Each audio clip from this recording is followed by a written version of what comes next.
ஹாய்ங்க.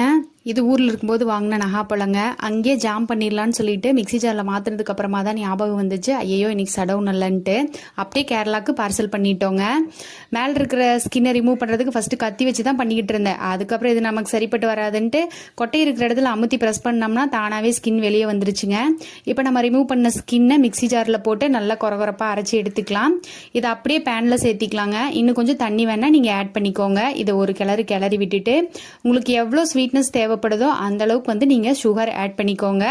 அதையும் ஒரு கிளறி விட்டுட்டு கொஞ்சமாக லெமன் இருந்துச்சுன்னா மேலால் புழிஞ்சு விட்டுருங்க. இது எதுக்காகனா, நம்ம சுகர் ஆட் பண்ணியிருக்கோம் இல்லைங்களா, நம்ம கிளறி விடாமல் லெமன் புளியாமல் விட்டோம்னா அந்த சுகர் வந்து கட்டி கட்டியாக சேர ஆரம்பிச்சிடும். அதனால தான் இதோட கரெக்டான பதம் என்னன்னு பார்த்தீங்கன்னா, இப்படி ரெண்டையும் பிரித்து விடும்போது ஸ்லோவாக சேரணும். தண்ணி ஏதாவது இருந்துச்சுன்னா சீக்கிரமாக சேர்ந்துடும். அப்படி இருக்கக்கூடாது.